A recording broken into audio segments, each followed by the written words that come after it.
씨바 국어 구독 좋아요와 알람 설정까지 많이 해주세요.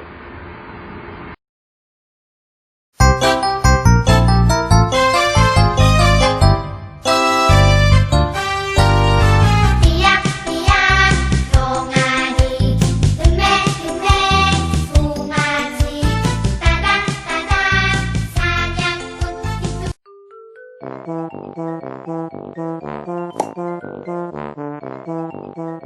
시험을 바꾸는 시간 시바시 국어의 이현호 선생님입니다. 네, 오늘 제가 여러분하고 같이 볼 작품은 바로 신석정 시인의 꽃덤불이라는 작품입니다. 이 작품 같은 경우는 여러분들이 굉장히 중요하게 봐야 되는데요. 이 작품은 별 3개짜리 작품이라고 생각을 했어요. 그 얘기는 뭐냐면 물론 내신에서 또 이 작품이 시험 범위에 들어가는 학교 같은 경우는 나올 가능성도 있지만 특히 고3 같은 경우에 이번에 수능을 보는 친구들 같은 경우는 수능에서 출제될 가능성이 가장 높은 작품 중에 하나다라고 제가 꼽아볼 수가 있습니다. 저 선생님 질문이요. 네, 수능에는 어떤 작품이 출제가 되죠? 네, 좋은 질문을 했어요. 어떤 작품이 수능에 출제가 자주 되느냐, 그거는 몇 가지 특징으로 볼 수가 있는데 그 중에 한 가지 특징이 뭐가 있냐면 그 작품의 상황은 굉장히 부정적인 상황으로 나와요. 근데 그 부정적인 상황에서 어떻게 의지를 가지고 극복을 했는지, 극복 의지의 정서를 가지고 있는 작품이나 아니면 부정적인 상황에서 긍정적인 상황으로 바뀌고 희망적인 얘기를 하는 정서를 가지고 있는 작품들이 많이 출제가 돼요. 그래서 여태까지 수능에서 출제된 작품들을 보면 한 번도 부정적인 정서가 나와 있는 그런 작품은 한 번도 출제가 되지 않았어요. 왜 그러냐면 여러분들이 수능을 볼 때 국어 시간이 1교시잖아요. 1교시에 가장 긴장이 된단 말이죠. 근데 가뜩이나 긴장이 되는 상황에서 처음 맞닥뜨리는 시 작품이 부정적인 정서를 말해. 그러면 여러분들은 시험을 보다가 왠지 망할 듯한 느낌이 딱 드는 순간에 너무 어렵다라는 생각이 드는 순간에 머릿속에서 아침에 나를 배웅해줬던 엄마의 모습이 위용위용 떠오르게 돼요. 그러면 굉장히 죄송스럽고 멘탈이 흔들리게 될까봐 그것까지 여러분은 생각을 해서 절대 부정적인 정서를 얘기를 하는 시는 절대 나오지 않는다고 보시면 되겠습니다. 그래서 이 작품이 중요한 포인트가 뭐냐면 학습 포인트는 이 신석정 시인의 작품은 지금까지 수능에 2번 출제가 됐어요. 여기 보이시는 것처럼 98년도에 아직 촛불을 켤 때가 아닙니다 라는 작품과 07년도에 들길에 서서라는 작품이 출제가 되었습니다. 근데 보면 지금 올해가 그 몇 학년도 수능이죠? 2021학년도 수능이죠. 벌써 10년이 넘었어요. 10년이 넘은 작가의 작품이기 때문에 이거는 출제 가능성이 굉장히 높다라고 볼 수가 있는 겁니다. 다음 학습 포인트 2번째는요. 이 시의 주제 및 특징에 대해서 얘기를 하려고 합니다. 이 시가 그 수능에 출제 가능성이 높은 이유는 바로 이 두 번째 특징 때문에 그런데요. 이 시의 주제 및 특징이 출제하기 너무나도 좋은 작품이기 때문에 그래요. 그래서 이 시의 주제 및 특징이 뭐냐? 바로 진정한 화합을 이루는 국가에 대한 소망을 다루고 있는 작품인데요. 여러분들이 평상시에 뉴스나 신문을 얼마나 자주 보는지는 모르겠지만 그런 뉴스나 신문을 보다 보면 진보당하고 이제 보수당끼리의 서로 이제 맞지 않는 부분이라든가 일하라고 국회의원을 뽑아놨더니 국회에서는 싸우고 있고 그런 장면들을 많이 목격을 하게 되잖아요. 이런 것처럼 특히나 요즘 같은 진보와 보수 파로 분열된 상황에서 굉장히 주제의식이 좋은 작품이기 때문에 이 작품이 출제 가능성이 높다라고 볼 수가 있어요. 그래서 이 부분에 대해서 한번 생각을 해보자, 그렇게 보시면 될 것 같고요. 이제 세 번째. 그러면 이 시의 키포인트, 최종적인 포인트는 뭐냐? 바로 작품의 시상 전개 방식을 특징으로 이제 시어의 의미를 정확하게 파악하는 것이 핵심입니다. 그래서 여기서는 그 시어의 의미, 시어가 어떤 의미를 구상을 하고 있는지, 어떠한 시상 전개로 전개가 되고 있는지 그런 부분이 중요한데요. 그거는 선생님하고 같이 여기 화면에서 그 작품 본문을 한번 보면서 같이 설명을 다시 드릴게요. 그러면 본격적으로 본문을 한번 보기로 하죠. 네. 이 작품의 본문을 딱 보면 좀 공부를 어느 정도 지금 했던 친구들은 익숙할 거예요. 한 번쯤 다 봤을 거예요. 순특강이나 교과서에서. 근데 선생님 아직 공부를 시작을 안 했거나 조금 익숙하지 않은 친구들 같은 경우는 선생님하고 따라서 한번 본문을 같이 보도록 해요.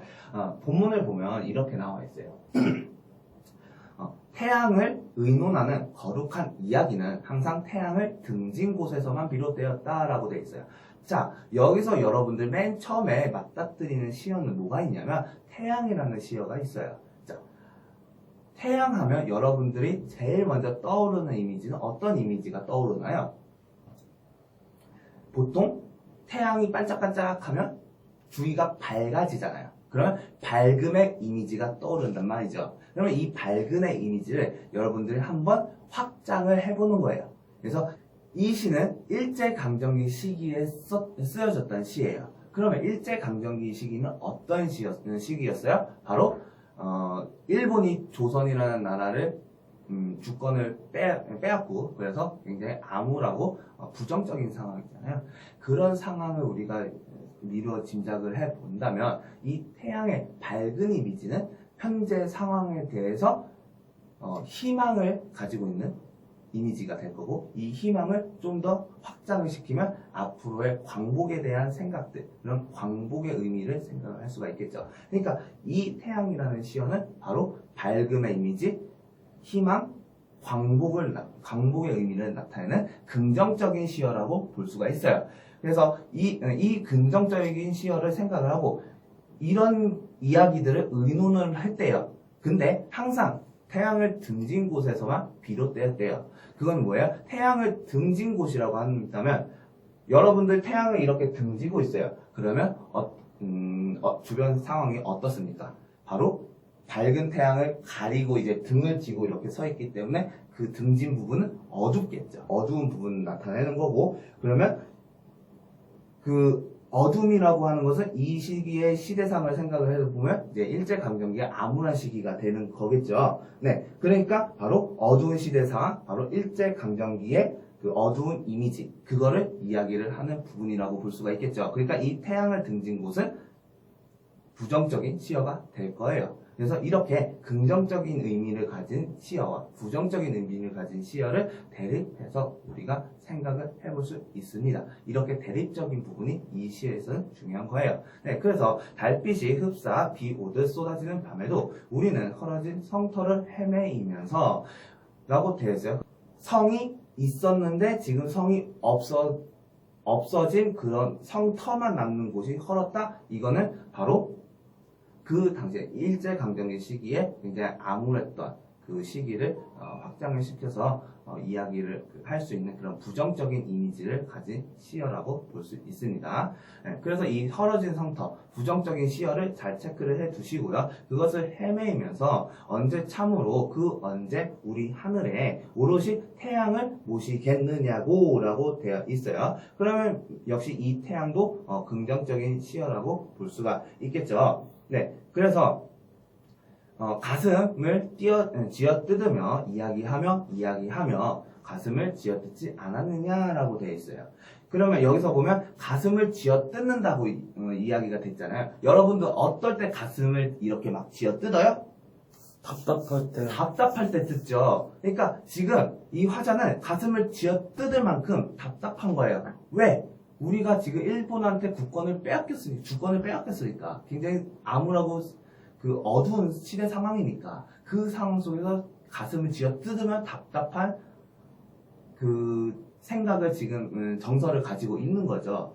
그런 상황 속에서 이야기하면 무엇에 대한 걸 이야기를 할까요? 지금 일본에 의해서 나라가 빼앗겼으니 앞으로 우리가 독립을 우리가 좀 같이 뭉쳐서 으쌰으쌰해서 독립을 이루자라고 하는 독립에 대한 이야기겠죠. 앞에 있었던 거를 연결해서 생각을 하면, 그러니까 독립에 대한 이야기를 한대요. 근데 그 이야기를 이야기하면으로 2번 반복됐죠. 그러니까 2번 반복됐으니까 시인은 왜 반복을 이렇게 했을까요? 강조하려고. 그러니까 이 답답한 상황 속에서 독립을 하겠다는 것을 강조를 하기 위해서 이렇게 2번 썼다라고 볼 수가 있는 거예요. 그래서 조국 강복에 대한 그 노력의 강조를 나타낸다라고 우리가 얘기를 할 수 있는 거예요. 그래서 가슴을 쥐어 뜯지 않았느냐라고 이야기를 하고 있어요. 네. 그러면 그러는 동안에 영영 잃어버린 법도 있다 라고 돼 있어요.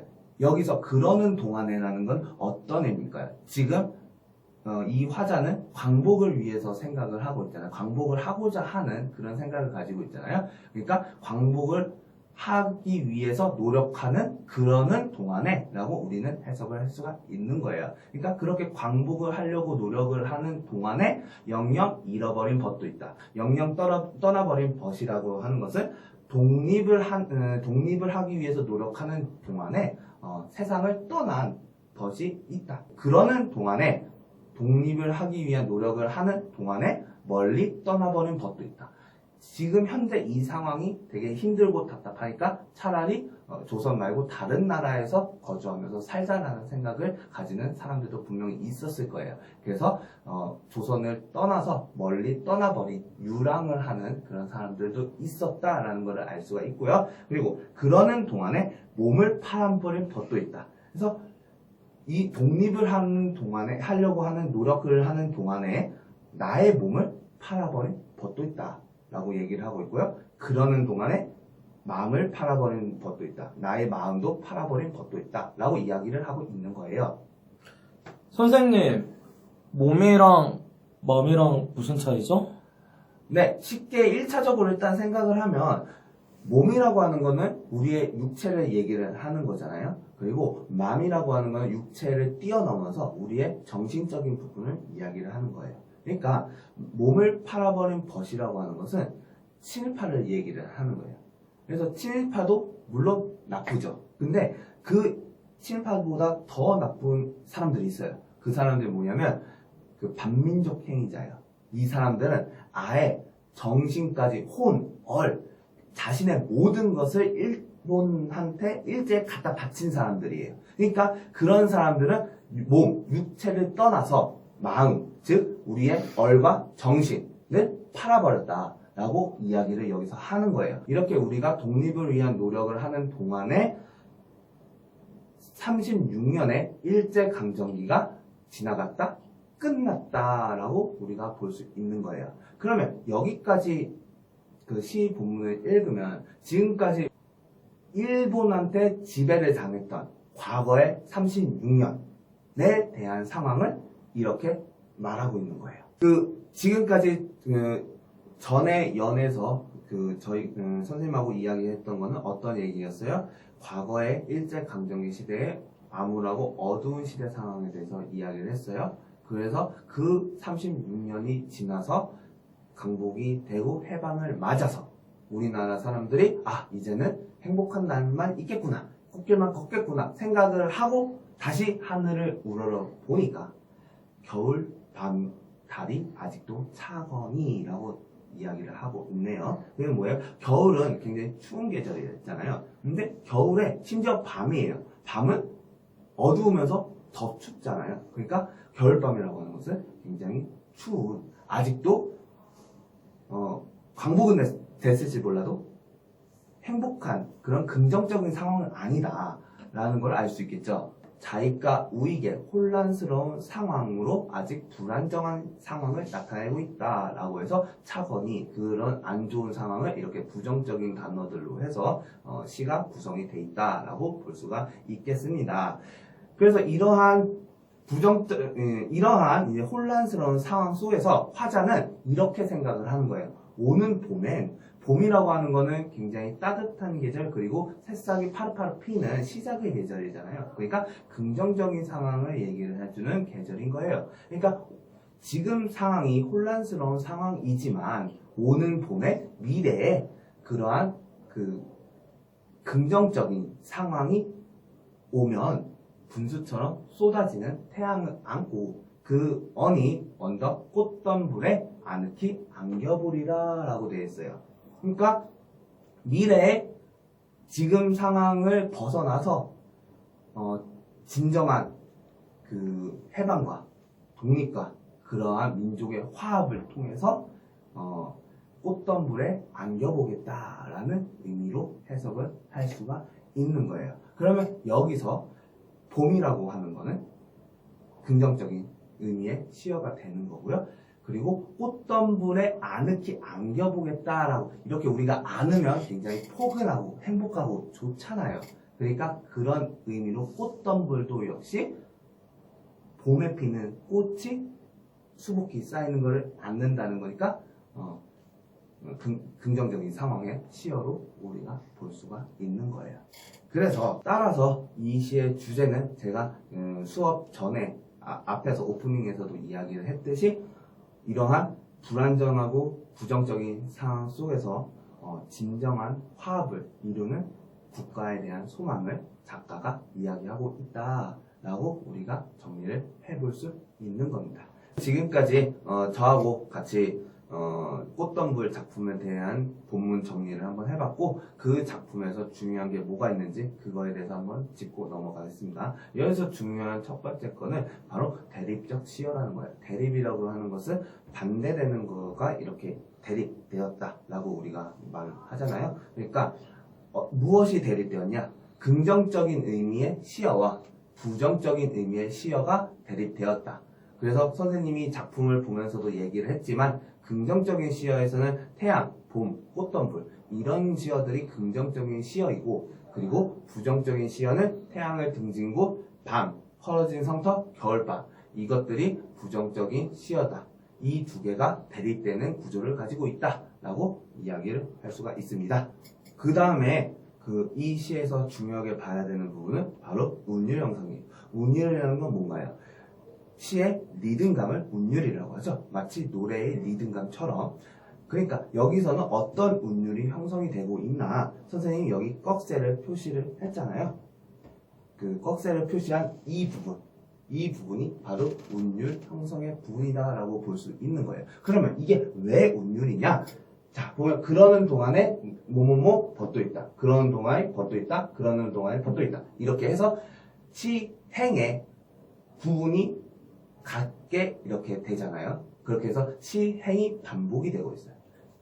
네. 선생님, 그럼 이거 대구법이에요? 네. 운율 형성이면서 유사한 통사 구조의 반복으로서 대구법이라고도 볼 수가 있겠죠. 그리고 두 번째, 유사한 형식이 반복이 되긴 하지만 중간중간에 바뀌는 부분이 있죠. 이 구절은 바뀌잖아요. 그래서 변주라고 해요. 이런 것들을. 그래서 유사한 통사 구조의 시행 반복과 변주로 인해서 운율이 나타난다라고 우리가 볼 수 있는 겁니다. 시에서는 항상 중요한 거는 이런 표현상의 특징 다음에 이 표현상의 특징으로 인해서 어떠한 효과가 나타나냐 이게 특히나 중요한데 이 운율 형성으로 인해서 나타나는 효과는 바로 이렇게 일제강점기의 죽음, 유랑, 변절, 전향 등에 대한 화자의 분노와 안타까움의 정서를 나타내고 있다. 그런 부분을 강조하고 있다라고 하는 표현상의 특징과 관련된 효과까지 우리가 정리를 해볼 수 있을 것 같습니다. 세 번째로 저희가 봐야 되는 것은 바로 시간의 흐름에 따른 시상 전개라는 거예요. 시상이라고 하는 것은 그 시에 나타난 정서와 감정에 대한 내용을 나타내고 있는데 그 내용이 전개에 펼쳐지고 있다. 그걸 시상전개라고 해요. 그래서 시간의 흐름에 따라서 시간이 변화되는 거에 따라서 시의 느낌이 전개가 되고 있다. 시상이 전개가 되고 있다. 그렇게 우리가 볼 수가 있는데 어떻게 전개가 되고 있냐. 처음에는 선생님이 시 분석에서도 얘기를 했지만 일제강점기 과거에 대한 상황을 이야기를 하고 있고요. 그리고 과거에 그 일제강점기가 끝나고 우리가 꽃길만 걸을 줄 아는데 신탁통치나 그런 여러 가지 상황으로 인해서 아직까지도 완전한 독립을 하지 못하고 불안정한 그런 상황에 대한 현재, 광복 직후의 현재의 모습에 대해서 이야기를 하고 있고 그 다음에 앞으로 미래는 이런 미래가 왔으면 좋겠다라고 하는 화자의 생각이 담긴 바로 진정한 광복을 이야기를 하는 미래에 대한 이야기를 보이고 있다. 이런 식으로 시간의 흐름에 따라서 과거, 현재, 미래에 따른 시상 전개가 나타나고 있다라고 우리가 볼 수 있습니다. 네. 그래서 오늘은 이렇게 간단하게 꽃덤불이라고 하는 중요한 작품에 대해서 선생님하고 같이 정리를 한번 해봤고요. 이 영상을 보고 계시는 학생 여러분들도 영상을 시청한 후에 다시 한번 본인이 직접 선생님이 말한 부분을 중심으로 시를 분석을 하고 한번 해석을 해서 수능 대비를 철저하게 하면 좋을 것 같다는 선생님의 생각이 이렇게 듭니다. 그러면 저의 영상은 여기서 마무리를 짓고요. 다음 시간에도 더 좋은 영상으로 여러분들을 찾아뵙도록 하겠습니다. 제발!